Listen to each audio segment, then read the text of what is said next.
Welcome back to Just Another Solar Podcast with Luke Beattie. That's me, Karl Jensen. You're back. G'day, mate. Awesome, mate. Yeah, sorry I missed out last week. It was, or last fortnight. It was the stepdaughter's 18th birthday, and given the family is more important than work sometimes, so we did that. And turns out she's not really an adult, even though the numbers have changed and she's 18. She's still not an adult, which is unfortunate. I was kind of thinking that it was just going to, all of a sudden, she'd start being a normal person, but that doesn't happen. Did you do that at 18, Karl? You flicked the switch and you're an adult. Yeah, there you go. And we've got industry legend and solar guru, Nigel Morris. G'day. G'day, fellas. Seen lots of you around social media on the Your Energy Answers page and channels. Yep. Always trying to beat the drum, mate. Always, if there's an angle, I'm there. And it's been a busy week for everyone. Just chatting offline, but I'm just back from Newey. We went up for the Solar Cutters event there and took the opportunity to blast up the freeway on the live wire, which was great. So the weather was kind to me, so I had a terrific couple of days and just got back around lunchtime today. And we need to jump in with our special guest quickly, who's limited for time. Normally when we get a guest on, which is most episodes, you do some reading, you look at the titles, you look at the experience and the awards. I think this particular guest would win the award for the most things that I'd need to list if I was listing them all. Jenny Paradiso from Suntrix is the co-founder and managing director of that. She's been on the CEC board for years, the SAPN advisory board. She won the 2016 Australian Businesswoman of the Year Award, Ernst & Young Entrepreneur of the Year Award, AFR 100 Women of Influence Award, and I can't even list them all, but welcome Jenny Paradiso. Thank you. It is really lovely to be on here. Now, one thing I remember was probably 4 or 5 years ago, I was in Adelaide for work and driving a hire car around, and there was your face plastered on the side of a bus. What's all that about, Jenny? You know what? That actually that had nothing to do with solar, and that came as a surprise to me as well. So we had some people that we did some work for and used their internet provider, and they said, "Oh, Jenny, do you mind doing some little short grabs for us that we can use on our Facebook advertising?" And I'm like, yeah, not a problem, and stupidly signed the disclaimer saying that they could use the footage, whatever they liked. And then I'm driving down, anyone in Adelaide, I'm driving down Portrush Road chatting on the phone, and this bus pulls out in front of me and my face is on the back of it. And I had a car accident, so I braked and I was talking to someone from work and I went, "Oh my God, I'm on a bus." And she's like, "What are you talking about?" And I went, "I'm on expletives. I'm on an effing bus." And she's like, "Oh my God." So I actually pulled over and took a photo, but that was the first I'd heard of it. I had no idea that they had decided. And that haunted me for years, like bus stops, buses. They used it for quite a few years before they eventually sold it was Unity Wireless, though, sold the business and went and did other things. Great work. Did that translate into business opportunities and recognition, and you reckon that helped the business? Oh, I call myself a P grade celebrity in South Australia. Not A, B, or C. I'm about the P. P. I actually don't know whether it equated into business because it didn't actually have the business name on there. It had nothing to do with Suntrix, but Right. It was quite funny. My kids thought that I was awesome. To be fair, Jenny, for those who don't know you, it's pretty difficult to miss you in a crowd with the bright red curly hair. You stick out. Yeah, it is. And you know what? Especially in the solar industry, I know we're getting so many more women. I mean, I've been doing this for 14 years. So in the early days, there were very, very few women kind of in this industry. Now we're filling out, lunches with 800 people, which is great. But I'm still easy to pick just because I'm short and female with curly hair, let alone just the curly hair. So, yeah. So you co-founded Suntrix in 2009. How did that all come about? One of those really trite passion stories. Wanted to get solar for ourselves, couldn't find anyone to do it. Really I called ourselves yuppie hippies. So we were hippies in the sense that we had the compact fluorescent lights before they were very good and take 5 minutes to warm up, and recycled our grey water, and we're very conscious about the environment. But the yuppie bit was I still drove a car, turned the air conditioner on when I wanted to, and I didn't just wear hemp. So it was kind of a mix in between, and we were just looking to be able to reduce our carbon footprint, save some money, and couldn't find anyone to actually help us with that. So decided to do it ourselves, realised there are a lot of other people out there who had the same needs as us. Overheads were really low, so we were affordable for a lot of the white-collar workers like us who wanted to get solar. And it kind of just grew from there. So I did resi for quite a few years and then started working on commercial solar 8-9 years ago, I think. Because the timing couldn't be better. That was around the time where it really ramped up significantly. Yeah, STCs and South Australia had a great feed-in tariff. So that it was definitely the right time. Mind you, it's amazing how many companies went out of business those first few years just because they couldn't manage the growth. So, now it's so funny. Over 14 years, we've had hard times managing growth in the first few years where we're just growing too quickly, couldn't get the staff, didn't have the systems and processes behind us to be able to do things properly and trying to manage all that cash flow and everything. And then there were times like during the rep review and import tariffs where it was can't get enough sales. So, we've seen it all. You're either growing too hard and too fast or you can't grow enough. It's funny. I'll jump in there, Jenny. So obviously you were dealing with me way back in Apollo Energy days, and I think it was Christmas Eve. It would have been about 13 years ago, and I got an email from Dave, and it was $1 million order for SMAs. And I haven't had $1 million order since. There you go. There you go. Not many days you get $1 million order in your email box. It's sort of like, shit, really? Far out. The first container of panels we ever actually imported and ordered ourselves was about 250 grand for one container of panels. That's just how the pricing's changed on that stuff as well. I still remember those days. So what advice would you give to other businesses that are in that startup phase, the entrepreneurs who are going through that phase where they're struggling to grow and everything's going nuts? What advice would you give to yourself back at that time? Get the right people around you. Culture is so important. We did that really badly in the beginning. And that was just because we were hiring anyone we possibly could and not necessarily the best people, either for the job or the best attitude, best culture. So get a really good accountant, someone who knows your numbers very well, who can track that, get the right people behind you.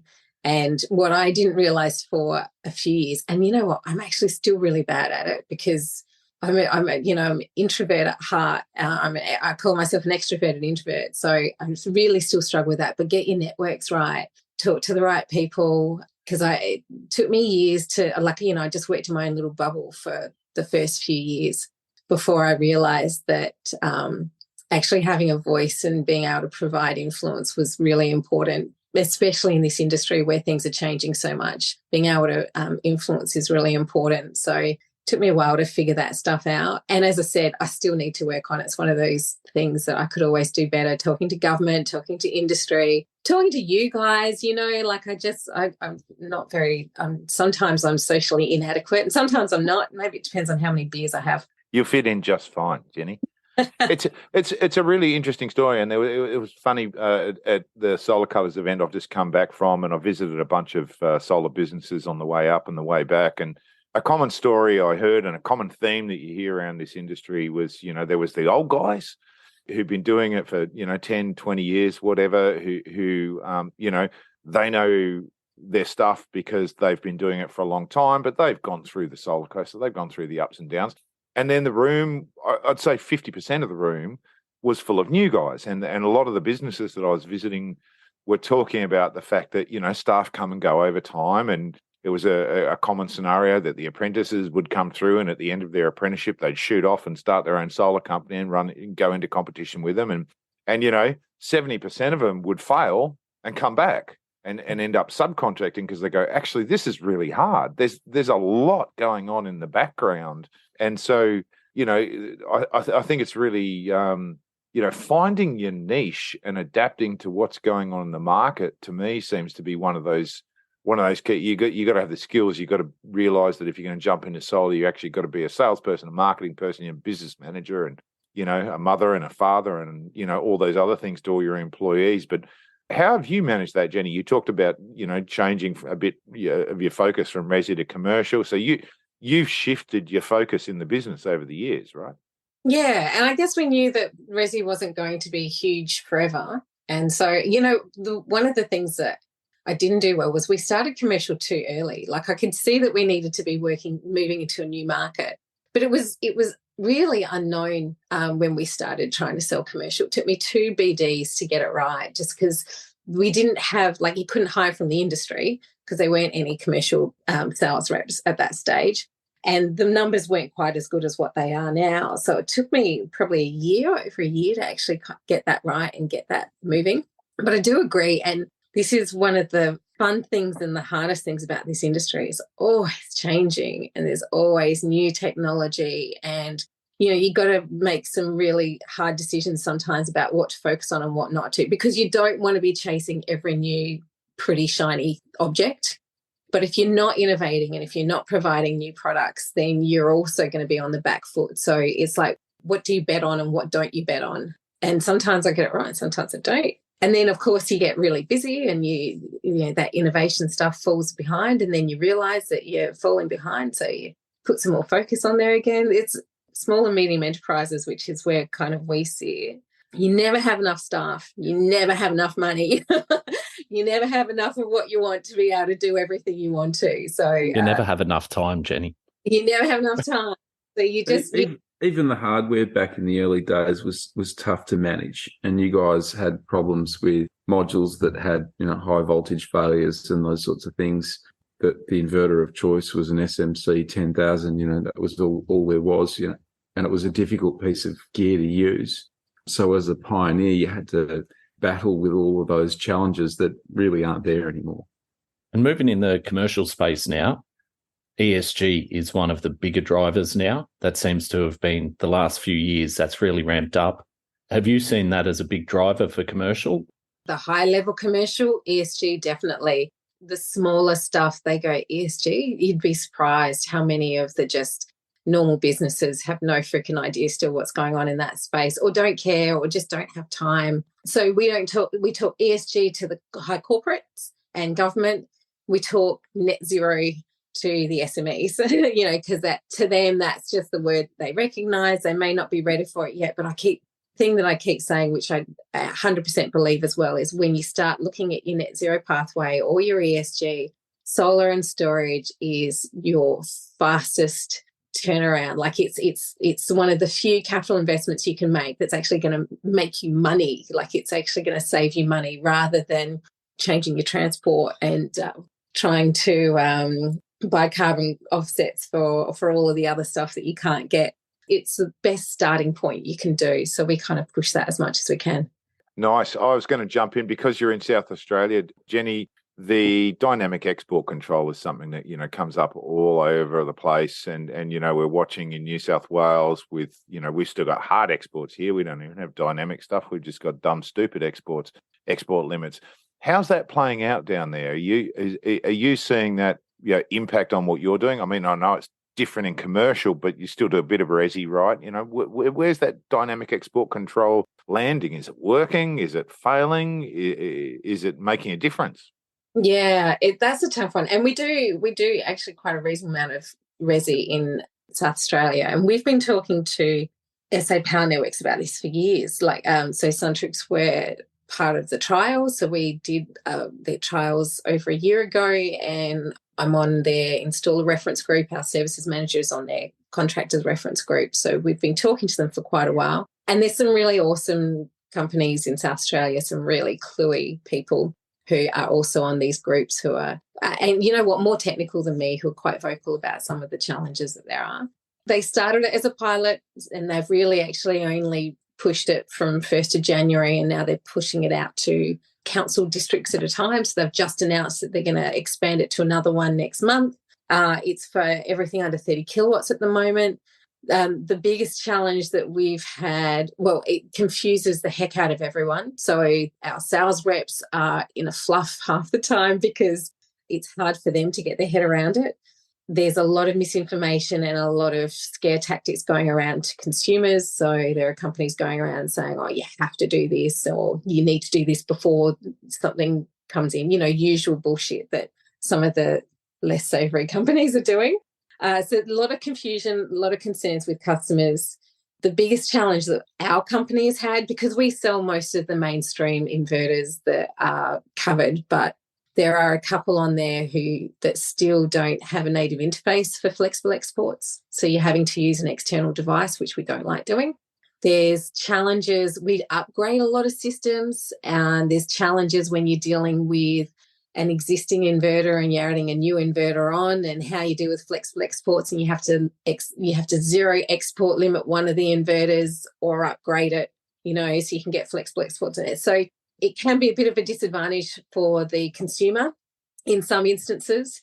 It just provides an extra level of complexity for us to explain that, for our engineers to make sure that we've got it right, for us to make sure that those inverters are actually on the lists, the SAPN and the CEC lists. It hasn't been fun, but I've got to say, a few years ago, we had our smarter homes that SA government introduced, and that's when they started the remote disconnect. And there's always something going on. So we've just taken it in our stride. And unfortunately, I understand the need for it. So whether we like it or not, I get where we are in South Australia. I understand why that need for flexible exports is coming through. And it is actually an advantage for some people as well. Like, it's especially single-phase homes, they're actually getting up to 10 kilowatts of flexible exports rather than just being limited to 5. So it's not a disadvantage for everyone. It actually isn't required. So at the end of the day, the inverter still ramps down its output from 255 volts to 258. It ramps its output down to 0 anyway. None of this shit actually makes any difference at all. And in Victoria, we'll see 100 kilowatt systems perhaps by the end of this year with no network protection required, because ultimately it's just another box that doesn't do anything. And the network operators have actually realised this, that it doesn't do anything. And no one knows how to program it, check it, change it, do anything with it. So it's going to disappear. Dynamic exports? Karl, you're full of shit. Come on, it's man. going the opposite way. It's leading the world, because there's a requirement to protect the networks and to not have dumb DER on the grid that can't be controlled. Yeah, I mean, I get what Karl's saying, and we saw this in South Australia. We heard lots of stories about this where the networks went, well, what do we do with all the inverters that aren't smart and that can't do this? And they realised that they could just drive them offline with voltage, right? So I think, is that what you're saying, Karl, that you can just drive them with voltage? It just happens all on its own. You don't have to do anything. And that I agree, but that's a really bad outcome for the network, and it's a bad outcome. It's a crude way of doing it. And the other thing that it does when you do that is it throws loads offline as well, which exasperates the problem, because a lot of devices are seeing high voltage and going offline as well. So I mean, what South Australia has achieved with this is no one else in the world is doing it. It is just phenomenal, and the alternative that we have here in New South Wales is, and Queensland, we're hearing people in Queensland just being told 0 exports, mate. That's it. You're on 0 exports. We're going to just shut the thing down, and you're going to have to sign up to 0 exports. So giving the ability to get that excess energy out there when it suits the network in an intelligent and a managed way, although it creates all this horrible complexity, surely that's better than going halfway and just ramping voltage up and down. Karl? The inverter does that, right? So the street grid voltage is high, then the inverter output decreases. We've got a standard that covers it. So ultimately, if we want that renewable energy to shift to other areas, then we need to invest in transmission, transformers, whatever that looks like. But in terms of it actually being a problem for the grid, the only problem is that people aren't going to get paid a few cents here and there for some exports. Doesn't matter. You know what, South Australia, they did try the upping the voltage. God, was it last year or this year? I can't remember. We got so many people contacting us saying their systems had gone down. But also, and this is slightly rumour and gossip, but, came from a good source, there were some challenges because some of the inverters are smart enough that they actually weren't turning off, which is what the outcome was expected to be, just turning all the inverters off, and they didn't. They were smart enough just to ramp down instead, but that wasn't the outcome that they were looking for. I do not want people calling me saying my inverter stopped working. What have you done? When it has nothing to do with us. Sure, and it makes it difficult to give someone an output estimate for their system when potentially the grid's going to curtail half the generation that they potentially got. Jenny, how many events have there been where they're actually using the flexible exports? Not many. We've had all the reports from SA Power Networks, and Off the top of my head, I think that they were getting full export, 99% of the time. Now, this was during the pilot. They didn't, they don't have the volume there. So I am really curious to see what happens as they start bringing more people in and whether that changes how often they're actually having to bring the export down. But right now, as I said, it's been an advantage for most people because they're getting up to 10 kilowatts. Yeah, it's spectacular. There's an article, there was a thing on the news this week in Victoria how we've got an El Nino event and there's going to be brownouts and difficulties maintaining to keep the lights on during summer. And I'm whacking my forehead going, well, going forward, that's not going to be the problem. Winter's going to be the problem, not summer. We're trying to heat our houses. There were lots of articles over the last couple of weeks about curtailment, right? And it was more talking about the big scale stuff, and it was epic levels of curtailment. It was like 4 gigawatts or something. Huge amounts of solar farms that are and wind, other renewable resources as well, of course, but massive amounts of curtailment that are going on, and that's without even considering the curtailment that's affected by virtue of hard export limits, where people can't deliver that energy into the network. So, you do those numbers and there are substantial amounts of energy that are just going to waste because of curtailment. So, I'm a huge fan of this intelligent stuff. That's a transmission thing, though. That was transmission, but we've seen it in distribution, right? And there was a pilot that I forget which Victorian network it was, but they presented at one of the SEA conferences a few years ago on this topic. And it was a small pilot, but they put the data up. They put all these graphs up and showed, basically when we put this home, which was in a stressed area that would normally be hit by a very aggressive hard export limit, when they put them on dynamic, they realized actually it can do what it needs to do for 98% of the time. And it's only 2% of the time that we actually need to get some curtailment happening when the voltage is a problem for us. But 98% of the time, we want that energy. That energy is going to help the network. It's going to help in a whole lot of different ways. So, I think Jenny was highlighting the fact that, we're seeing similar results in SA now in their trials as well. So I reckon we're going to find that, 98% of the time people can export the pants off their systems, and death to hard exports, I say. One of the interesting things I saw is related to my response, which is the more storage that we can get, the better in terms of curtailment. But I saw that Tasmania, which has been, a hydro-strong state and quite often a net exporter of hydropower, that there's one of the international EPCs are coming in and building a battery farm in Tasmania. Wow. That doesn't surprise me at all, Luke, because occasionally I jump on Charge HQ and I change the region. And in Tassie today, I was blown away. It was less than 50% renewable. And I thought, hang on a minute, Tassie's usually a lot. Oh, there you go. Right now in Tassie, there's only 1% renewable. So where's the other 99% coming from in Tassie? Are we burning diesel? Are we burning coal? That was a surprise. One other solution that I'd like to point out, I met with our local federal member, who's the Honourable Ian Goodenough, the Deputy Speaker of the House, and he's Liberal. So I took some initiative, reached out to him. He was happy to meet with me to ask him to basically define what the Liberals' energy transition policy is. They've been very contrary to what Labor's put out there in the energy transition. So trying to see if they've got some good ideas about it. And you know what he said? Tell us. Micro reactors are a potential. And then I said to him, I agree nuclear may be part of the clean solution if we started 15 years ago, but the urgency is now. We can't do that, and you can't make a business case because of the cost of electricity. And his question to me was, do you see gas as part of the transition? I said, absolutely on a utility scale, but residential, end of life of gas appliances, get them off it, electrify everything, and it's all hunky-dory. So it was good. On that note, Luke, you've got a gas peaker plant near Hidden Valley Raceway in Perth. Right. And that sucker was built as a peaking plant. And as of last year, it had never fired a shot in anger. They'd never needed it. That's because of rooftop solar and domestic stuff. But everyone's got solar panels in Perth. So. I suppose, though, that, you're looking at the coal plants that are being shut down early. So potentially having that capacity would be good. or if we can actually start hitting the numbers we need to hit our 2030 targets, then we're going to have enough solar, wind, batteries to step into that gap. You would have seen in the news this week that the Tesla big battery in New South Wales and Sydney in Newcastle caught fire this week. Queensland, sorry. Near Rockhampton, outside Rockhampton. Yep. There you go. But it seems that there was quite an entertaining video that I sent to Nigel and Luke, and basically, we've had 2 Tesla battery fires.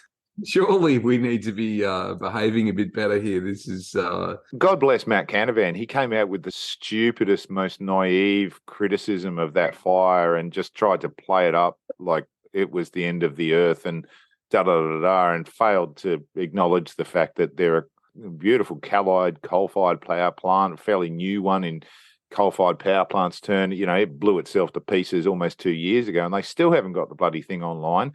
And that battery plant, there was an article that came out this afternoon saying 48 hours later, the thing's back online. Oh, now, wow. one of the modules is down. Obviously, it's burned itself out. But during the fire, they were still testing some of the other parts of it, and they've got the majority of that plant back online and firing within 48 hours. So it's actually a wonderful new world example of how those modular battery plants and full credit to Tesla, they learned a lot over the years, and they really know how to manage those incidents when they do occur. It's never good to have a fire, and it's never good if you live near one of those fires, but the thing's back online in 48 hours. It's wonderful. Speaking of back online, we haven't had Jenny on mute the whole time. She's actually moved from her house and she's in the car. So welcome back, Jenny. You know what? I'm so sorry, my battery went flat. Hey, with the battery fire, do they know what caused it? No, it's too early. They were referencing a fact that the big fire that occurred in Victoria, when they did all the analysis a couple of years ago, the cause of that fire was a coolant leak that presumably caused an arc in some of the electrical gear and triggered the fire, and then the batteries followed on. But there were a huge amount of lessons that they learned out of that. So it'd be really interesting to see what the cause was on this one. But the difference here was that they didn't have to shut the whole plant down. They were able to keep part of the plant up and running because they now have a more modular approach to it, and they've got different techniques for dealing with the fires and so forth. So, yeah, we'll find out, I guess. Now, Jenny, some of the public things I've seen you speak about is related to mentors and the benefit of seeking out good mentors and contemporaries in the industry. So do you want to tell us about that? Yeah, actually, this one came up. So there's a Women's in Renewable event that the Clean Energy Council have been running for quite a few years now. And actually, it's really interesting. When it started, it was a little breakfast, with 50 people. And we had one this year at the Clean Energy Summit, and it sold out at about 800 people, which is just amazing. And the topic on that one was mentors. So this is kind of where that one came up. And it was actually the speakers, myself included, but the speakers were really diverse, and we all just talked about our experiences of having good mentors and bad ones, because some of us had some negative experiences as well, including myself. But it was really just being able to find someone that you can talk to, that you can learn from, to use as a sounding board. And it doesn't matter where you are in business. It doesn't matter whether you own your own or whether you're in a corporate environment. Just having that support network, I think, is so important. It doesn't even have to be a formal mentor relationship. A lot of the ones that I do as a mentor and a mentee aren't actually formal. They're quite informal. They're coffee catch-ups and phone calls when you're desperate to talk to someone, not structured, paid arrangements that you meet every month. So, Jenny, before we wrap it up with you, is there any other topics or questions that you haven't been asked that you'd like to cover off? You know what? You mentioned it very, very briefly just before, but I think the importance of the kind of gets missed sometimes. And I'm trying not to sound like I've got a chip on my shoulder and I'm the poor cousin of the renewable industry, but especially if we're looking at targets that we're trying to hit by 2030, 2050, they're not going to be able to do it without the small scale, I mean, I'm using that in quotation marks, but without that distributed energy, we're not going to be able to hit those targets just by doing the large scale stuff. So I just want to flag how important I think that is for our industry as a whole. And yes, there are problems with flexible exports, and there's problems with the fact that no one knows what goes on behind the meter, and there's a whole heap of shit we need to sort out. But I still think it's so important and just needs to have a really good focus from that policy point of view and that government point of view. Well, don't forget, Jenny, the cost of batteries is now just $100 a kilowatt hour for EV manufacturers.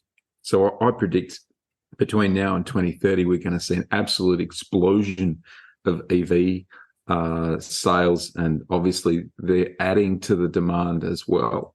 So not only have we committed to the emissions reductions from 2005 levels by 43%, but the amount of grid demand that we're going to have as people move away from gas and heat their houses with reverse cycle aircon and drive electric cars, the challenge is threefold. We've got to have a shitload more generation to cover those new loads.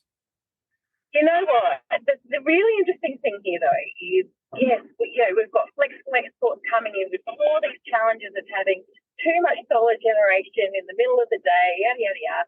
You know, if we get more EVs, we get more batteries, yes, we need more generation, but it's actually going to help us manage it as well. Because all you need is some smart tariffs to encourage people to charge their EVs in the middle of the day, or, you know, you're encouraging them to get that peak out, just get rid of that peak. And there are ways that we can do that with batteries and EVs if we just had more of them. So I think that's actually going to help with a lot of things. So Jenny, where do you see the opportunity and frontiers as we go forward? It's really refreshing to have a federal government that are looking at carbon emissions and have some targets they're trying to hit in this area. And looking at renewables as a way to help achieve this.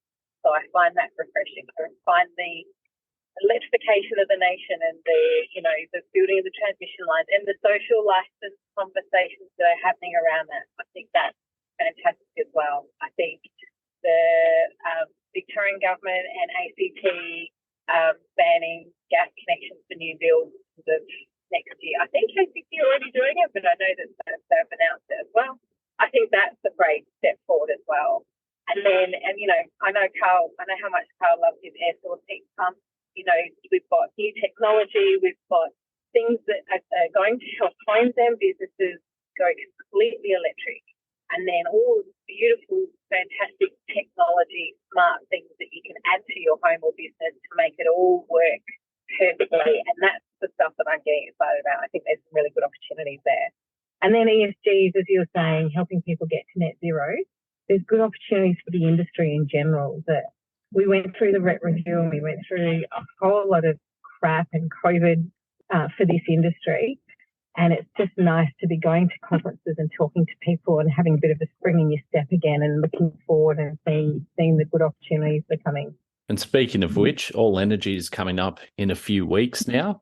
A shameless plug here. We're going to be doing the podcast live from the Solar Masterclass stage. That'll be the second day at 2:30. So if you enjoy having a listen, you want to come and support us, head down there on the second day, 2:30. And even better, I think there's an opportunity. It might be an opportunity to get a beer if you come along. So, late on the second day when you're a bit exhausted and you've had a couple of days of it and it's been a big, exciting event, come along and, give us your input, give us your questions, enjoy a drink and see the three of us making idiots of ourselves live.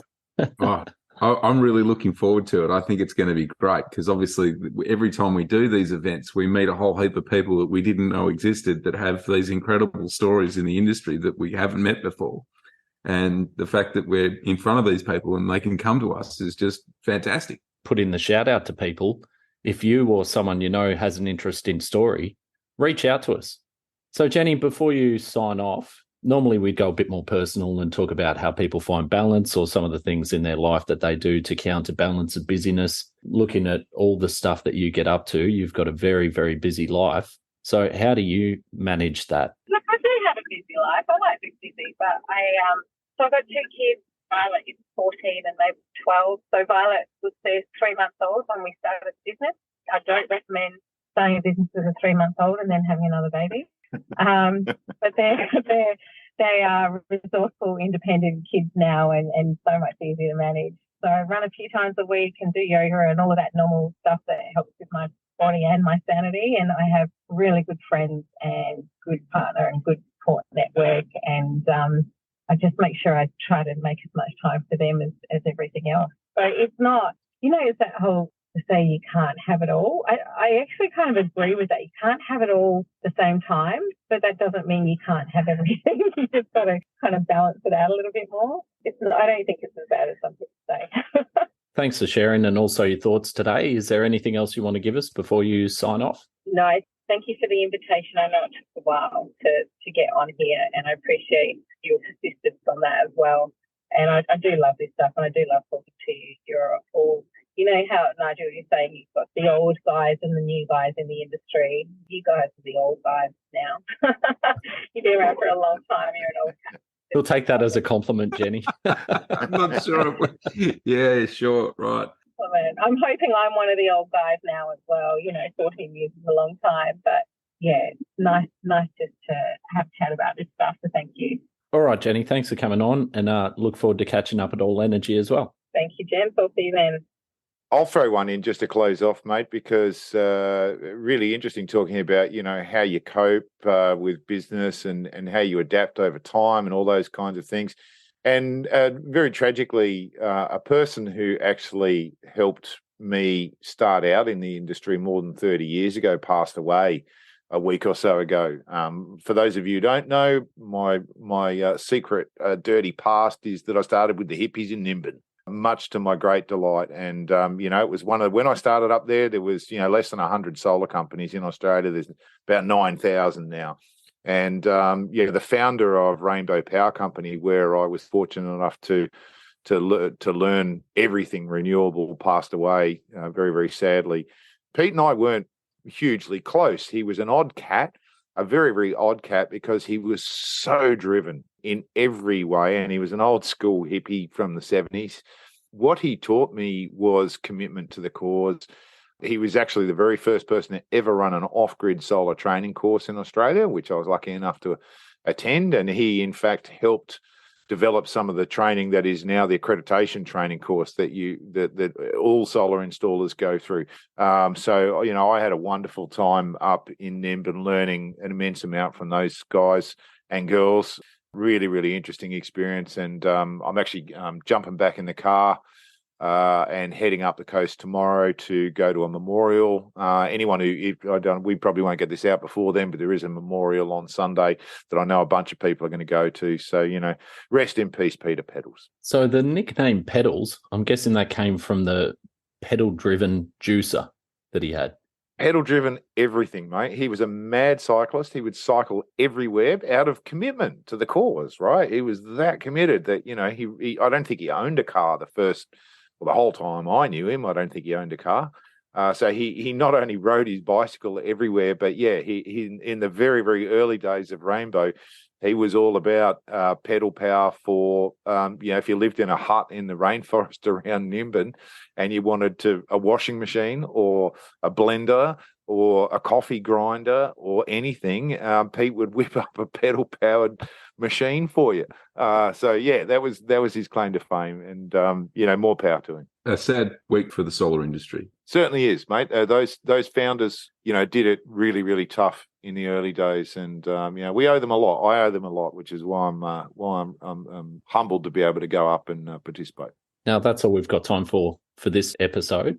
So just a reminder that we're going to be at All Energy the second day, 2:30 at the Solar Masterclass stage. So come and see us do it live. Join in, give us your feedback. That'd be excellent. And also if you can jump onto socials and follow us, LinkedIn, Facebook, that all helps. And just share around episodes or the podcast to anyone who might get benefit. Catch you next time.